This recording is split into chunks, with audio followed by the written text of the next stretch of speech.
Mantap kuring gaduh prinsip sing saha jalma nu ngakaya indung alam, ngakaya gunungna, ngakaya lautna, eta jalma geus ngakaya ka indungna sorangan, ka luhur teu sirungan, ka handap teu akar. Ku kituna tinggal ibu. Terkedah tepi barudak kurang salah lahir. Proses kelahiran anak kunaon proses kelahiran salah, loba dokter nu ngaroba kelahiran biasa demi duit diroba jadi sesar.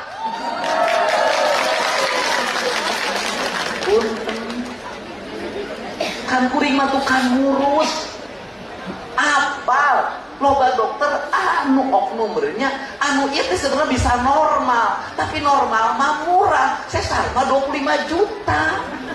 Di jelema awal waktu kelahiran geus aya eksploitatif hawa nafsu dunya. Sanajan dokter eta umroh tiap tahun, lamun waktuna normal dirubah jadi sesar, ceuk kuring umrohna centang tu ditarima bisa jadi umrohan, malah umroh pakai duit nu leutik nu ceurik, ngajual kebon, ngajual sawah, ngajual harga dirina jeung mayar sesarna. Bangkong di ongkorong hujan kacai mawa camet. Belanda menjajah Indonesia 350 tahun. Gunung masih utuh, samudra masih terbentang luas, sungai-sungai jernih. Dia meninggalkan perkebunan yang terhampar, bangunan-bangunan yang indah, gedung-gedung yang kokoh, jalan-jalan yang kuat, jembatan kereta api yang kokoh. Indonesia merdeka 80 tahun. Gunung gundul, sungai keruh, hutang menggunung, bangunan-bangunan hampir tidak ada yang berkualitas, jalan-jalan mudah rusak, jembatan mudah roboh. Pertanyaannya adalah siapa yang penjajah itu? Terakhir saya pesan Pak, bukan nakut-nakutin Pak. Karakter Sumatera itu sama dengan karakter Jawa Barat Pak. Tanahnya sama suburnya, ada harimaunya, cuman bedanya harimaunya di Sumatera ada macannya, di Jawa Barat macannya jadi anggota DPR, mantan wakil gubernur, dan saya pendukung beliau ketika menjadi gubernur dulu. Nah, dan saya buktikan di tempat saya menang Pak. Nah, itu harimau Sumatera sama harimau Jawa di Kalimantan tuh nggak ada harimau. Jadi tanah gembur. Jadi Belanda itu menetapkan Sumatera berdasarkan peneliti BRIN dari UGM.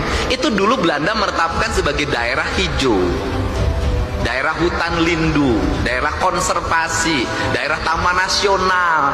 Jawa Barat juga sama, daerah di sini nih mulai Bandung, Lembang, terus ke Garut, terus ke apa peradabannya, dan kemudian terus di daerah Cipanas, semua sama. Jadi kalau tekstur tanahnya terus dicabutin akarnya, maka potensi longsor sangat tinggi. Ditambah lagi ada potensi paling berat, sesar lempeng.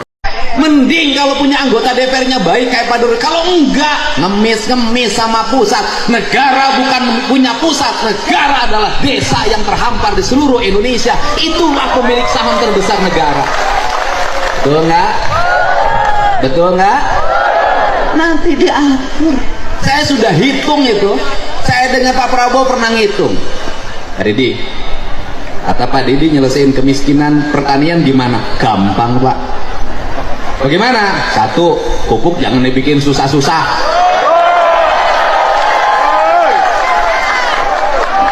Ya jangan dibikin susah-susah. Bikin pupuk susah banget, aturannya banyak banget.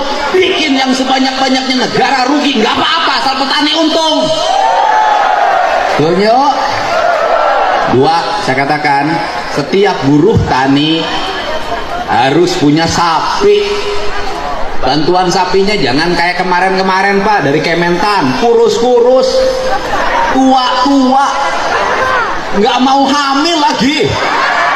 Itu saya bagiin sampai 2 tahun ke saya, Pak, nggak sanggup. Kenapa? Sami saya nggak bunting-bunting. Mungkin sama kamu lakinya kurang. kasih dong sapi yang unggulan, yang bibitnya gede. Kalau bisa yang dibagiin yang sudah bunting, di IB dulu sama kementerian, baru dibagiin. Betul nggak? Satu petani dengan Bu sebagai buruh tani atau luasan di bawah 1/4 hektar, kasih 5 ekor. Setelah itu kasih dana pendampingan, PPL-nya arahin, itu kotoran sapi jadi pupuk organik. Puterin begitu. Kemudian apalagi jamin kesehatannya, kalau sakit nggak usah susah. Bener rakyat pakai BPJS, bener, tapi banyak yang BPJS-nya nggak bisa bayar. Saya tuh kenapa kan jadi ngomong gitu tiap hari, aku ngurus yang begitu. Masuk rumah sakit BPJS nggak ada, bayar dulu. Masuk rumah sakit, di rumah sakitnya nggak bisa nungguin. Kenapa? Berhenti kerja ngebecanya. Bener nggak? Nah, jadi gratisin itu pelayanan kesehatan. Yang berikutnya apa lagi? Bangun rumah sakit, jangan numpuk satu tempat. Ya, kabupaten harus punya rumah sakit rujukan, nggak usah operasi ke pusat kota, cukup di kabupaten. Turunin dokter-dokter terbaik di situ. Kemudian siapkan subsidi untuk apa? Kalau orang sakit, keluarganya harus disubsidi. Kenapa kan dia ngomong gitu? Suaminya sakit, bininya nungguin. Yang nyari duit siapa? Saya ngalamin, saya pernah punya kebijakan. Kalau keluarganya sakit, yang nungguinnya saya kasih uang saku 100.000 per hari. Bisa negara? Bisa. Bisa nggak? Bisa. Sekolah, bikin perguruan tinggi udah dirancang oleh Pak Prabowo kan sekarang. Sudah ada politeknik di NTT. Nanti terus begitu. Nah, kemudian kalau itu dilakukan, kemiskinan selesai. Orang miskin karena sakit, rumah sakitnya mahal. Benar gak? Orang kaya penghasilan 20 juta kena cuci darah jadi miskin. Benar gak? Benar gak? Ini problem. Terus kemudian infrastrukturnya benerin yang berkualitas di desa-desa. Jangan jalan dibangun sekarang, besok sudah rusak lagi. Bangun irigasi yang bener, jangan bilang 60 cm, dibangunnya 30 cm, diakal-akalin. Ini benerin semua. Terus yang berikutnya, negara tegas. Termasuk yang di bawah umur jangan pakai motor. Saya sampai ngurus begitu, saya jadi bupati ngurus begitu, bikin aturan tidak boleh pakai motor ke sekolah. Kenapa? Di bawah umur pakai motor merusak hidupnya. Dia tiap hari kerjanya main HP sama motor-motoran, ibunya sampai hitam legam di sawah begini, rusak generasi. Apalagi? Nah, bikin aturan, ini Jawa Barat. Aturannya apa? Mereka yang hajatan boleh hajatan kalau punya uang. Yang nggak punya uang nggak boleh hiburan-hiburan, udah numpeng aja. Kenapa? Di Jawa Barat banyak yang kawinan pinjem Bang Emok. Beres Bang Emok, hutang sampai pergi ke Arab.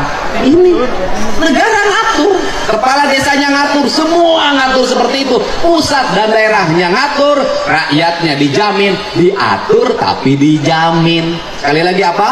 Diatur